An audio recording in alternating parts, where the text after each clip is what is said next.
Ladies and gentlemen, it's time for another round of Mind Your Fucking Business with your host, Jeff Prince.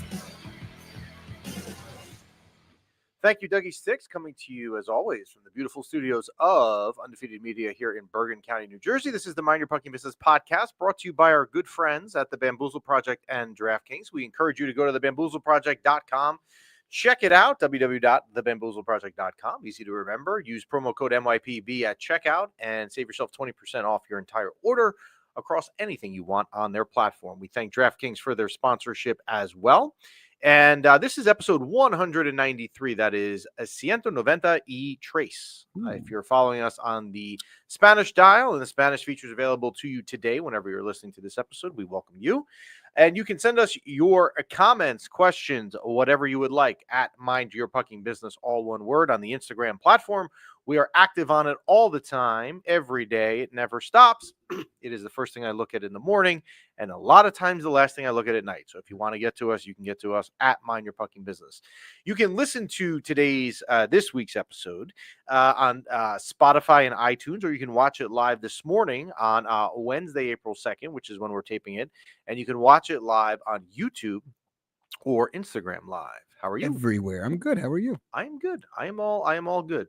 No complaints so far. Okay. We'll try to keep it that way. All right. The Rangers haven't played yet today, so there's no problems. And then I use the word yet. So we were on last Wednesday, and since then, because the Rangers had so many games that they've played, it had to kind of balance out the schedule where there were some off days here. And the Rangers have only played twice since we've been on last. One of them was Friday night against their old captain, friend, foe, whatever you want to say it, and that is Jacob Trouba out in Anaheim. Now, I've talked a lot, and I feel like I've talked a lot about this more in recent weeks, that you're seeing trends with this team, and the one that I like to use is you keep seeing things happen that you can add to the book of the 2024-2025 season of things that have gone wrong. And Anaheim was a great example of this as well. And that is a failure to hold a lead. If you're on the train that you think the Rangers are going to make the playoffs, and yesterday was a terrible night for you if you did, because Montreal, who you needed to lose, tied the game to get a point with 10 seconds left and then got another point in overtime. But if you're on the train that they're going to make the playoffs, meaning that every point counts tremendously, and you are up 3-1 going into the third period in a game where you're playing against the bad team, you cannot under any circumstance lose that game. This team last year, the New York Rangers of 2023-2024, also known as the President's Trophy regular season champions, New York Rangers, would never allow something like this to happen. Now, I want to give you an example of what happened that is just disgusting. We'll call it situational hockey, right? Every sport, you play to the situation you're in, right? I'm going to give you an example.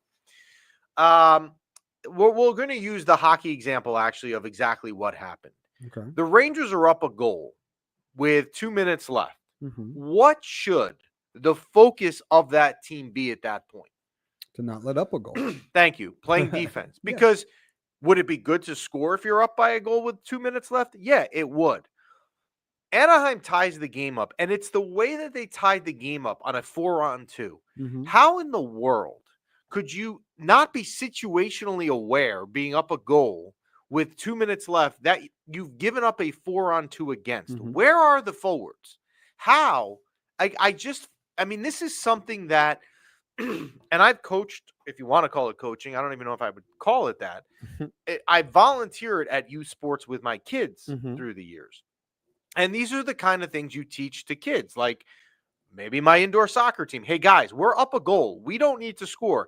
Get the ball out of the defensive end, and we will be fine. This is the same game. They were up 2 goals twice. Correct. In the third period. Correct. They were up 3. Very good. They were up 3-1 going in. So you're giving them the benefit of the doubt by saying they were up 1. They were up 2 goals twice in this game. But how exactly? I don't understand how you could let up a 4-on-2 against when you're up a goal. shouldn't the focus be on the defensive end? And it's not. So again, just situationally unaware. I'll give you another situational awareness example from the season. You're playing a Western Conference team on January 26th. You're playing Colorado. There's 20 seconds left in the game. Colorado is very happy to get out of New York with a point and then going for the extra point in overtime. And they have the turnover pass across the blue line in the offensive zone. They come down and score with 10 seconds left, and the Rangers leave with no points when Colorado was willing to give you a point, which now that 1 point looks very important. So the situational awareness was not there. Mason McTavish then wins it in the first minute of overtime. And when you miss the playoffs by a few points, which is, again, has been my prediction of what's going to happen here 2 weeks from tomorrow when the regular season ends, you'll look back at some of these things and see all these extra points that were just situational, simple situational 101 awareness that has not been there this year. So a bad loss in Anaheim. Now, if I'm going to say that you got to beat Anaheim and they're a bad team, I got to give you credit because you beat a bad team in San Jose the next night. I won't talk too much about the game just because we're under time constraints today. But good that Panarin gets 2 goals. Look, Artemi Panarin, and you can get on him, and someone in particular who I know is watching, I'm going to get on. You can get on Artemi Panarin that he's not playing defense. He doesn't, come back, and his turnovers and all that. I don't know where the points would have been in the last month if it's not for Artemi Panarin. Panarin with 2 goals in San Jose. Jonathan Quick, I've said for a long time that when your backup goalie can play and get you 2 points, and Jonathan Quick does that far more than the average backup in the NHL, and he can get you 2 points, that is a massive positive in Jonathan Quick with 21 of 22 saves, and Adam Fox 2 goals as well. So the Rangers find themselves in a position now where, look, I mean, if you're going to make the playoffs, you can't lose. You have the Wild at home tonight. You're at the Devils on Saturday. And for some reason, the Devils will have been off for 5 days, which doesn't help the cause. There's some scheduling quirk where they have not played Tampa at home. In the next 10 days, or starting next Monday, they play Tampa at home twice. So they're at the Devils Saturday, home Tampa Monday, home Philly on Wednesday, and at the Isles on Thursday. So a lot going on. Now you're going to have a lot of games, and games you need points. So if you're of the mindset again that you're going to make the playoffs, you need points. Sunday, the Rangers were an off day. They had played the night before in San Jose. And I don't expect a lot of people here to follow the NCAA tournament. I do, only because I went to Boston University and they were still in it. They are still in it. They're going to their 3rd Frozen Four in the last 3 years. So props to Jay Pandolfo, ex-New Jersey Devil, who's the coach up there. You're welcome, B-Rock, for that. B-Rock's all happy in the corner with me.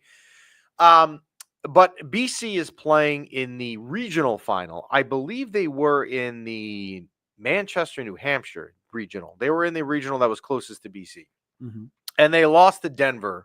And by the way, the Denver coach, I'm going to pronounce his last name wrong. I don't know if it's David Carlisle or Carl, but he's going to get an NHL job, maybe even as soon as this offseason. He's been great getting Denver back to the Frozen Four again. So BC loses. They're the number 1 overall seed. And as you would expect, all eyes turn to, hey, are these BC the 2 stars of BC that are drafted in the first round, Ryan Leonard, who is drafted with the Washington Capitals, and Gabe Perreault, who you all know who's been drafted by the Rangers, will they forego what is remaining of their college eligibility? And in Gabe Perreault's case, it's 2 more years that he would have up at Chestnut Hill, and enter the NHL draft. All indications were that day from people who had inside knowledge was that they were. A little quick refresher, Gabe Perreault was drafted by the Rangers in 2023 as the 23rd overall pick in the first round. Now, I want one thing about the NHL draft. If you follow the NFL, and the NFL is the best example of this, right? You can go and you could type in, because their draft is in a couple weeks, mock draft, There's right? a bazillion mock drafts. A million drafts, and you know who everyone is because they all pretty much come from college, right? Same thing with the NBA. You may get the occasional European player here. Porzingis comes to mind. What's the Italian guy that Dirk Nowitzki? Nowitzki would be one. Luka Doncic. Right. But other than that, you know where they are. Hockey is a different sport. Hockey players come from every league that you've never heard of all around the world. So mock drafts are hard. So if you want to say to me that in 2023, When the Rangers were up at 23, you were dancing in front of your TV on that Friday night saying, wow, I want them to get Gabe Perreault here because I didn't think Gabe Perreault was going to fall this far. You're lying. Like you just are. You didn't know. Okay. Can I ask you my one dumb question of the day? You only get one? I try to keep it to one. So he's already been picked and drafted. How is, I feel like that's different from other sports. Like usually you finish your college career and then you enter the draft. So how is he already picked? Like So the NHL again is different. Teams draft your rights. So a lot of these kids, Gabe Perreault is an example. So if you want to stay for 2 more years of college, he could. Yeah, but when you are out and you are now moving on to playing in the NHL, a team has already drafted your rights. Okay, you are the rights and property of a team. So when does this start? Like 7th and 8th grade? Like when is the early? No, kids are not getting. I got that guy. Like now, Gabe Perreault was drafted right before he was actually ever played in college, right? Because he was drafted in 2023. He went to BC his freshman year. So hockey is different. You're right. When you are drafted in the NFL, the next time we see you playing in any sport, you're on that NFL team. So, so Gabe Perreault, you didn't know him. He is the son of Yannick Perreault. Now, a lot of people that follow MYPB, we know this, are a lot younger than me. So you're saying, who is Yannick Perreault? I'm going to tell you a weird stat about Yannick Perreault. He was not, he played on probably 4 or 5 teams in the NHL. I believe he was on Montreal. I want to say Boston and Tampa. But he has the high, and Gabe Perreault, this is not genetic because Gabe Perreault is not a center. So I'm not telling you this crazy stat of Yannick Perreault, his dad, to think that like, well, Gabe Perreault is going to have the same thing. But Yannick Perreault has the highest faceoff win percentage in the history of the league. I think, don't quote me, I think it's like 62%. He's won 62% of his career faceoffs, which is pretty impressive. Now, I had said when he signed on Monday, because, then anything Ranger related happens, there's 1,000 DMs, and sometimes it's easier, particularly when I'm working at Monday at 1 o'clock in the afternoon doing my real job. It's easier to just put up a quick story. And as I said on it, if you think Gabe Perreault, who's going to play tonight, is going to be an instant savior, he's not. If you think Gabe Perreault is going to be the difference in getting this team into the playoffs in 2 weeks, he's not. If you think they get in the playoffs and Gabe Perreault is going to be the reason that they make a surprisingly deep run in the playoffs, he's not.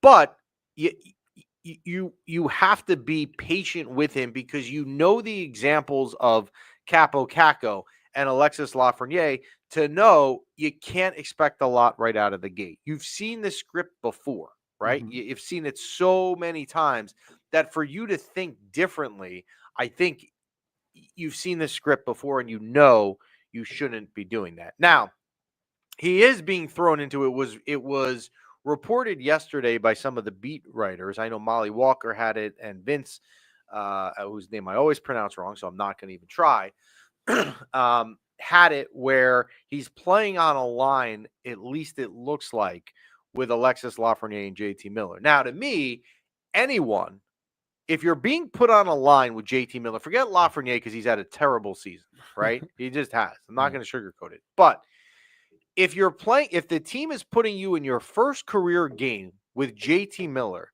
they have an expectation that you can perform.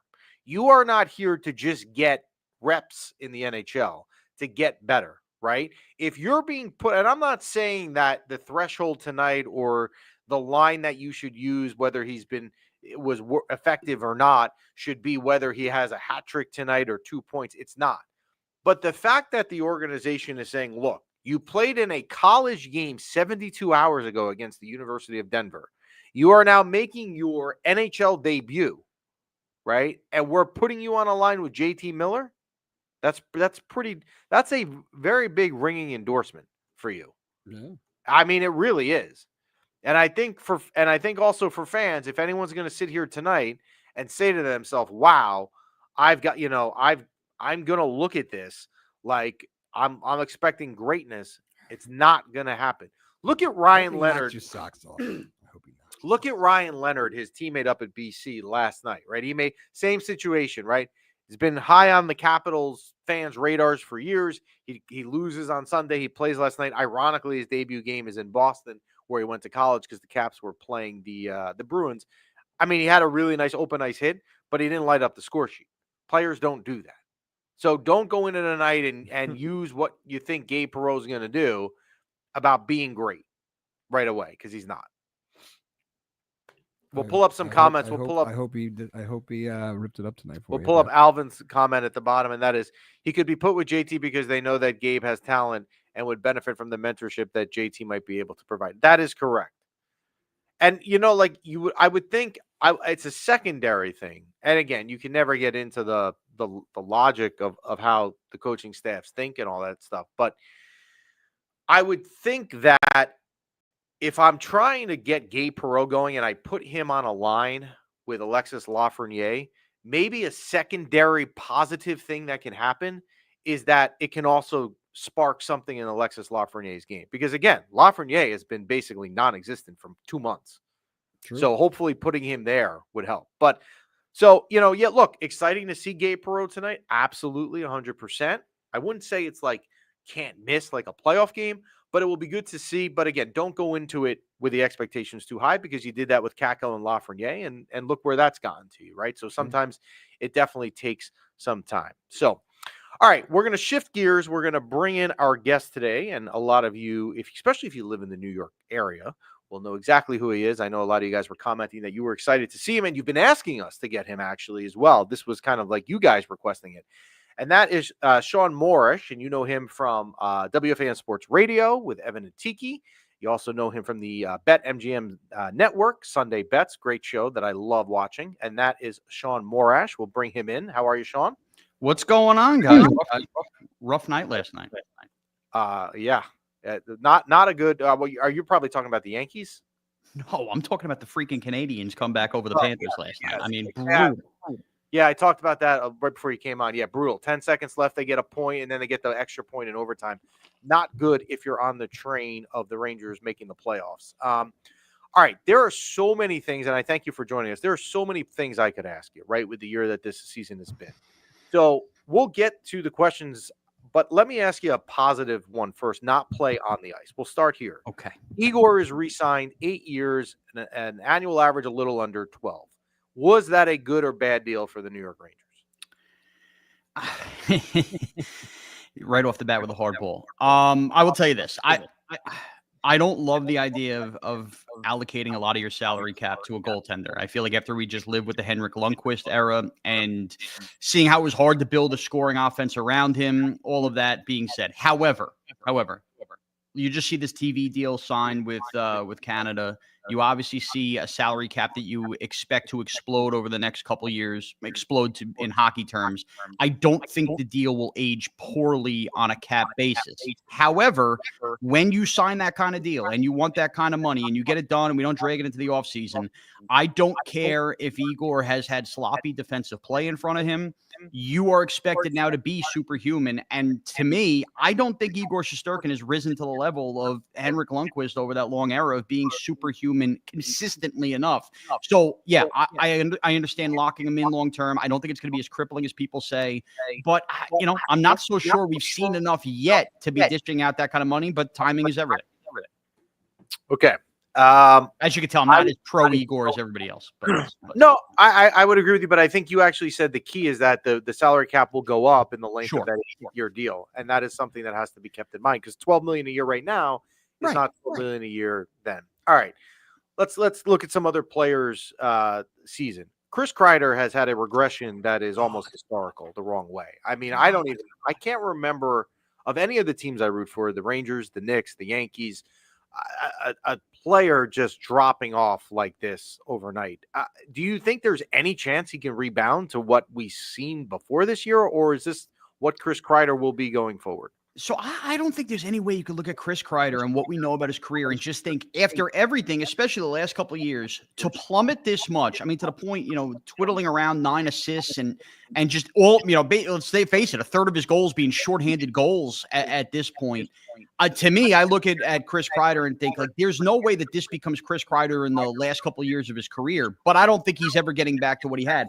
Honestly, I think we've gotten to the point where Kreider, think about how many of these, he's been the heart and soul of how many playoff runs in several coaches' eras. I think that there's probably how many accumulated extra seasons, maybe 1 or 2 extra seasons on Chris Kreider's legs from all these deep playoff runs he's been on, that I think it's taken its toll. And I think if anybody were to benefit from this team not making the playoffs, now, of course, it feels like Kreider might be dumped at the end of the year and there might be a splitting ways, but if there was any way to come back, he might benefit the most by not playing postseason hockey this year and getting back to at least a respectable level, because this has been a disgrace this year.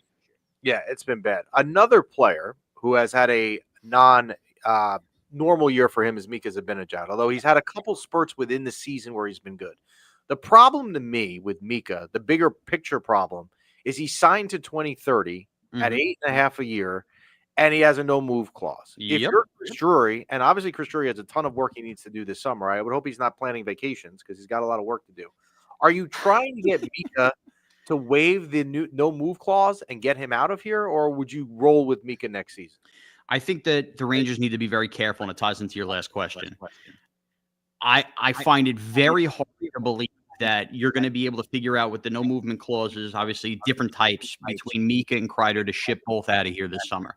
And in doing so, you do worry about whatever core is left. I mean, isn't that kind of the story of this year, the fragile nature of the core? You know, God forbid Jacob Trouba gets moved. God forbid a trainer gets fired. You're going to ship both guys out, have both guys have no movement. And I understand the cap space that could get freed up. Unless you're telling me this summer this team manages to find a way to get Brady Tkachuk, to me, I'm not taking the chance that you're replacing both Kreider and Mika and what you think they potentially still have statistic-wise on this team, and think you're going to be a playoff team again next year. I just think it's asking a lot to lose both of those guys, albeit I understand the salaries. So I think you're going to have to pick one or the other. Okay. And we're talking with Sean Morash. If you're just joining us on this week's episode, WFAN, you know him from there. All right, another name. Last spring, one of the positives in what was a devastating end versus Florida was how good Alexis Lafreniere was, especially in the playoffs. Think of that goal, that Sunday afternoon game 3 in the second period, coast to coast, cutting through coast to coast. Yep. I'm going to stop the question right now. He's the most disappointing part of the Rangers season. You could go over Chris Kreider's stats, Mika's stats, the lulls they had, the horrible losses they had, just on a pound for pound basis. I expected Alexis Lafreniere to make a jump this year and be some kind of 40-goal scorer for this team where you felt comfortable. Hear this out. You felt comfortable maybe heading into this summer going, you know what? Maybe we can get something for Panarin on an expiring deal or something like that, because Lafreniere had taken that step to be the playmaker, goal scorer on this team. By far, bar none, to me, Alexis Lafreniere's season is so far and above more disappointing than an aging Kreider or Mika because of the youth and because of what you saw last postseason. That I would agree 100%. But then that leads me to part 2. So going forward, because he's still youth and he's young, who is the real Alexis Lafreniere? What we're seeing now, or is it the guy we saw last playoffs? Can I give a classic radio? It's probably somewhere in between. Like, he'll never be, clearly he's never going to be the Connor McDavid first overall pick kind of guy. But look, to play like you did last year and to have those, those outbursts, like, the talent is in you. It's about on a consistent level. So why is it, right? Is it the line shuffling over the beginning of the year? Did the veterans and all the stuff they were dealing with, was it a negative influence in Alexis Lafreniere's mental ability on the ice earlier in the year? I can't put my finger on it, but if I've learned anything about Ranger hockey, go see what's happening in Seattle. I'm not about to quit on Alexis Lafreniere and his potential, but man, does he need to have a big microscope on him next season. Yeah, I mean, it's kind of unbelievable, the drop-off we've seen. I'm not capo in this thing, though. I'm telling you right now. No. Okay. All right. If they get in, and last night, obviously, with Montreal, as you mentioned, hurts the cause. Oh, God. I cannot, and I'd love to be wrong, but I cannot under any circumstance see this team getting 16 wins, because you make the playoffs to win the cup. You're not making the playoffs to just sell tickets. Is there any chance, is there any scenario, if they get in your eyes, that like Igor can get hot for 2 months and somehow they can refine their chemistry from last year? Because I just don't see it. But Do you? Is there a way it can happen? All right. So if you're asking me to bet on it, I would not bet on that at all. But again, I go back to one of your earlier questions about paying Igor that kind of money. You pay that kind of money for being able to get hot, carry your team. Here's why I would like to see them make the playoffs. I want to see a team where it's more leadership of JT Miller and Trocheck going, okay, we're here, get on our backs, as opposed to a Mika Kreider kind of run. However, when I made the case a month ago about the Rangers finding their way and playing their way into the postseason, I kept thinking to myself, all right, they will be more dangerous to a team like Tampa or Florida should they see them down the road because of Miller's presence, because of Cooley taking another year of physicality.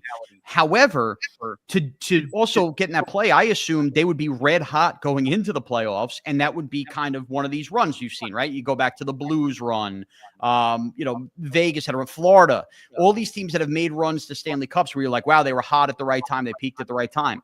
Look around at this muddled mess that is the second wild card. There's a good scenario where the Rangers, I mean, you see it's all split up 20%, 25%. You get in the playoffs and you're not even red hot going in because everybody else just dumped down their pants the whole stretch run of these last couple of weeks. So if you're not even going to ride the hot play as a reason you get in, that's just another notch below. I think getting in only does one thing, and it's what a lot of Ranger fans probably don't want to hear is it just probably prolongs and saves Drury and Laviolette as a pair that they would return next year if this team makes the postseason. I think the jury's out on them still having a chance to be canned this year if they miss. If they make, I think those jobs are saved. So I think that's all this is about for the Rangers. I'd be stunned if they made a run. So my take on Laviolette, and I do not blame Laviolette for this year at all. I think there's so many other issues. It's not really on him. But I don't know how, even if you got in and you were a first-round exit to the Caps, which is probably what would happen. Yeah, I don't know. Although I don't trust the Caps. I don't either. I don't at all. We were actually just talking about that in the studio before we went live. I don't know with the type of year that they've had and how just engaged they were. How you sell to me as a season ticket holder who has 10 tickets to every game. How you sell to me that the best product is to put this guy back behind the bench when he was here last year and they just tuned him out. I mean, I don't know. Yeah, devil's advocate. What are you bringing in here, and how attractive does the Ranger job become if respected coaches, to an extent, like Gallant and Laviolette, are basically ushered out the door within 2 years of, for the most part, I know Miller's here now, a core that is going to seemingly have a lot of the same pieces. What kind of coach is taking this job? And if you're telling me John Tortorella is coming back, I want no part of that when you have guys like Othman and Perreault coming up here now. I think we've already seen him with young players playing that defensive blocking style hockey. That's going to do them no good. The grass isn't always greener, and I am more petrified than anything of going backwards on an unoffensive minded up-tempo head coach that this team seemingly needs with all the young players. I'm very worried about what you would do next, and I'm very worried about just this constant revolving door. I want a little steadiness here with this team. Okay. The Tortorella is an absolute great. We're not a shot blocking team, and you have all these young guys that throw into the. Don't you want Othman and Perreault to become the next stars of this team? They're not going to do that under John Tortorella. I couldn't believe some of this crap I've seen on Twitter. Bring them home. Get lost. Well, let me give you another coaching name, and it's probably not even fair to mention, but there is a chance. It sounds like Mike Sullivan could be let go in Pittsburgh. Okay. Would that be? Is there someone that you would have on your radar that you say, you know what, if this guy's available, or maybe he's available now, I could see fit? The guy David Carl in University of Denver who keeps winning. Well, okay. I'm petrified of going back to the college thing. I don't know why I'm using petrified so much. I never use that on the radio. I'm scared a little going to the college well after everything we live with Quinn. As far as Sullivan goes, here's what I would say. He's a guy who's been here, behind the bench, assistant coach, all that stuff. Do we even know if he's a great head coach without Sidney Crosby in his prime? Do we even know that? I mean, honestly, you think about everything he did in Pittsburgh and how, it kind of bottomed out after. None of that really entices me. And obviously, they're not going to hire Quinn Bill, so we're not going to go down that road at all. And I think this is the other problem of firing Laviolette. You had the guy in your own system. You had Knobloch sitting here. You could have hired him and elevated him, and you were a year too late on that. So, again, I just think you go through the well. I think they're going to be a ship without a captain if they dump him. However, if they don't make the playoffs, it's hard to justify bringing him back. Okay, and we'll pull up Chris's comment because when Sean just said it. So one of our listeners, Chris, always says that the problem with Sullivan is that he's only ever won with Crosby, and you just absolutely agreed with him, and so he's happy. Okay, good. And by the way, that shouldn't punish you. My only question is you just don't know. Like you can't tell. It's very easy to win if you have the greatest player in the game. And by the way, I'm complimenting non-block. He's doing that now, taking the Oilers last year out of nowhere to a cup with McDavid. But I digress. Speaking of McDavid, next year, obviously free agent. It's a pipe dream, I think, for any team to imagine him even leaving Edmonton. But if he were to leave, I like what you're thinking. If he leaves Edmonton, I would think, and this is also what we were talking about in the studio before, he's not going to go to a team like New Jersey, right? I mean, you can go to an original six franchise in New York. You could go to Montreal was another team I thought of, or Toronto. Where would someone like him, a player like, I mean, you work in the media, you know this better than we do. If his marketability for his own image, and I know he's a guy that doesn't seem to ever care about that stuff, but where would a guy like him want to go if you ever hit the free agent waters? Okay, so right off the bat, I think he has a little more, I don't know, like care and heart for the people in Edmonton. So from that perspective, I don't think he'd go to LA because I don't think he wants to do the Gretzky thing of, look, I'm just doing the Wayne Gretzky thing. You know, he got traded, but I'm leaving as a free agent. So I eliminated a market like LA. Chicago and getting the most out of Bedard, I think could be something that entices him a little bit. That's a big market. But of course, I come back to the Rangers. Now, here's the thing. There's marketability and there's lining your pockets. Because McDavid could easily go the route and say, you know what, I'm going down with the no tax rules in Florida. I'm going to be the next star of the Tampa Bay Lightning, or I'm going to join the Florida Panthers and kind of do that thing. I think that hockey remains having this problem with its star players, where teams that have the playing the states with the taxes are getting screwed here. And I'm very curious if McDavid prioritizes that with more money in his pocket over just straight up marketability and coming to New York or Chicago. Got it. Gabe Perreault. That being said, Panarin's contract expired. Lines up a little bit. There you go. The timing could be good. Chris's comment is if McDavid leaves, he's going to go to a team with a goalie, and that's what we were saying also here before. And Igor probably fit that expectation. Speaking of expectations, tonight Gabe Perreault makes his debut at MSG. Can't wait. Being that we've been through Kakko and Lafreniere and Kravtsov and Elias Anderson and so many, it seems recently, prospects you're high on, and then you see their debut and maybe you're not thrilled in the end. What is, Sean, a realistic expectation for Ranger fans to have with Gabe Perreault? Well, look, the Rangers took him in the first round clearly, and what I like about most of all with this, they took him under this regime when this was Laviolette's first draft pick with the Rangers, so he's initially going to be the head coach. So you're not doing, whatever that saying is, round peg, square hole, whatever the hell it is. So from that standpoint, I think you have a leg up, right? You already have a head coach that was part of identifying this prospect and bringing him in. Also, just the idea that they're already not doing what they've done with some of those guys in the past, which is, you're going to come up and you're going to play bottom 6 minutes. If any of the line combinations we've seen in practice or any indication, they're going to throw him right into the fire. Do I think he's going to take off and have a scorching hot like the postseason Chris Kreider had? That's probably a little unrealistic, but I just think this team does need constant infusion of young energy, and it wouldn't stun me at all if in these final 8 games you get 2 to 3 goals out of Perreault, and he just looks like, just a refreshing, youthful energy added to this. Similar to what we saw, not from a goal scoring standpoint, but energy-wise, what Berard has brought, what Othman has brought on this West Coast trip. It might be, though, in my mind, probably too little too late. I don't think there's enough runway and enough games left. If you can't tell, I probably think we're going to fall short here in the postseason. But I think there's going to be enough meat on the bone where he scores a couple of goals here, makes a couple like, oh, wow, that's a crazy play on wide open ice, where you're excited about him. And you better be excited about him if you're burning this entry year here at the end stretch here. Got it. All right, I know we're under time constraints because you got to get on the train, so I don't want to ask you the other question, which was, can they turn it around next year, and how do they do so? Maybe we'll have. They do. I think they can. Yeah. Just in a short answer. By the way, again, you sign Igor to that deal. Your window is Igor. So to me, there's enough young talent here, and I don't think you're totally blowing up every veteran. And if they're not dumping Panarin last year, yeah, I think they can be a contender next year. Well, the other thing is, I always look at it like people say they're going to go in a rebuild, and I say you can't be in a rebuild when you have a goalie who's the hot. You can be in a retool, but you can't be in a rebuild. No, you will not be in a rebuild at all. You can't be. And remember, look, no matter what, that Jacob Trouba situation is starting the year with the team when they openly shut their whether we liked him or not as a fan, he was the captain in that room. It weighed on them. I think it destroyed them mentally, and I don't think that lull of the midseason, if they don't have that, they're probably comfortably in the playoffs this year. So I think we're probably overreacting to think that this team is now not going to suddenly be a contender again next year. I think there's going to be a lot of race this year in the offseason that didn't exist last year. I would agree. Before I let you go, one last thing. I loved your take, by the way. I believe it was last year, right after they lost, about how last year's team was the most disappointing, New York team to not win a championship in the last 20 years here. And we went through it. We've talked about that take here, and just complete agreement. I mean, I can't even think of a better example of a New York team failing to win a championship when they could. Yeah, and it has nothing to do with preseason expectations, although they were high coming off the loss to the Devils, being in the conference finals 2 years ago. But I just go back, and by the way, that compounds this year. This year's team doesn't make the playoffs. It's almost the most stunning I've ever been at a team I've watched this year to not make the postseason. However, when you win a championship in this town, and it's been a long time, right? The Giants are the last ones. It's not only a roster filled with talent.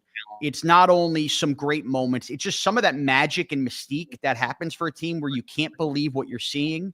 Pick any moment you wanted last year, the Stadium Series and what happened versus the Islanders, the double overtime with Trocheck versus Carolina, like the Kreider third period. To have those moments and fall short, it just feels like it's like the Andy Chavez catch with the Mets. How does that happen? And then you don't get the payoff at the end. On top of the fact that it wasn't just a random magic carpet ride, you were legitimately loaded. It's going to be the 2024 end for the Rangers is going to be a ghost I chase for the rest of my life in terms of championship.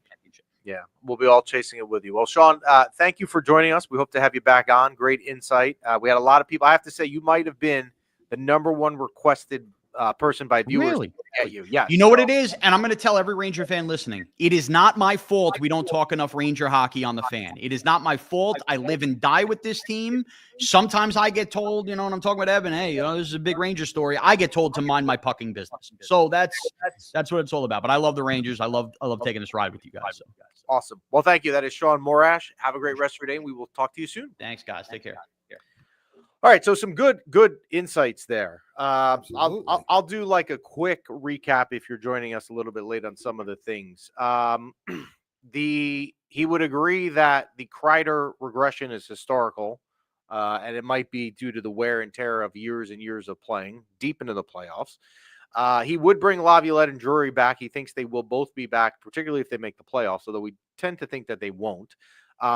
He had a very interesting take, and I agree with this as well, that Lafreniere could be viewed as the most disappointing story on this team this season. And you say, well, what about Mika and what about Kreider? Well, his point is this. They're older, right? Lafreniere shouldn't be regressing where he is in his career. And if they get in, also agrees that, it's going to be pretty hard to see them winning a cup this year. So tonight at MSG, as we've talked about here, and there's a video up on our Instagram page that went up this morning. Gabe Perreault makes his debut at MSG. So they need to get 2 points to make the playoffs if you're still on that train. And also they to see Gabe Perreault, I think in this last 8 games, even if they don't get in the playoffs, I think gives you a reason to watch for sure. Absolutely. I like it. Would you agree, Dougie Sticks, that they are not going to make the playoffs? Like, where do you fall? I always have hope. You know me. I always have hope. Until you're told otherwise. It's just a little, you get a little frustrated when you have like these, you're up 4 goals, your overtime loss. You could have had 2 points. You got 1. Like, those are a little frustrating. Let's get these points, baby. Okay. Yeah. Into the playoffs. We shall see. So the Rangers home tonight against Minnesota, a Saturday matinee in Newark against the Devils. And then they will be home a Monday night against Tampa, Wednesday night against Philly, and Thursday at the Island. I saw a stat. I'm assuming this is true, but it's crazy if it was. The Islanders have lost, if this is correct, the Islanders have lost 6 games in a row. And if that's true, I mean, then they clearly are obviously out of the playoff picture. But that is one heck of a fall. I'm looking at it right now. That is absolutely accurate. They have not won since. No way. Look at this. Yes, this is our sound graphics having fun here. They have lost 6 in a row. So now if you look at the standings, I will pull it up where we are in time. The last wild card spot, which is occupied by Montreal, is at 79. The Islanders are at 74 and falling fast. So that game, you would hope next Thursday for the Rangers. If it doesn't mean a lot for the Islanders, it would probably be somewhat helpful. Yeah. So we shall see. That is it for us today. We thank Sean Morash of WFAN Radio and BetMGM Sports for joining us. We thank the Bamboozle Project for their sponsorship, www.thebamboozleproject.com. Check out the website. Use promo code MYPB at checkout. And we thank DraftKings as well for their sponsorship. As we kind of now get into what is the real ending point, you can start to see the finish line for the regular season in the NHL, as the Rangers will end 2 weeks from tomorrow when they take on, again, the Tampa Bay Lightning in their last game, which is April 18th. Wait, did I say that right? No, April 17th will be the last game in the Stanley Cup. Lightning. Yes, and then the Stanley Cup playoffs will start the following week. Away. We are going to have to hear. We'll have to have like a MYPB meeting. Yeah. If, and I say if in parentheses, if the Rangers don't make the playoffs, what are we going to do for 2 months here? Are we going to talk about the other series? Like, do we can't just like do we actively just come on here watching hockey? No. I mean, I'll watch the playoffs, but do I act like I'll watch the Devils games because I'll have a rooting interest to root against them. Sorry, B-Rock. But like, other than that, like, what are we going to really cover? I think as a community, if we don't make the playoffs, we should all have a vote of like a team that we kind of like are supporting. Instead, We could try to adopt a team. Yeah, we can adopt a team. Adopt a team. Well, we could look into that, but it certainly won't be the New Jersey Devils. So, thank you guys for joining us. We will talk to you next week.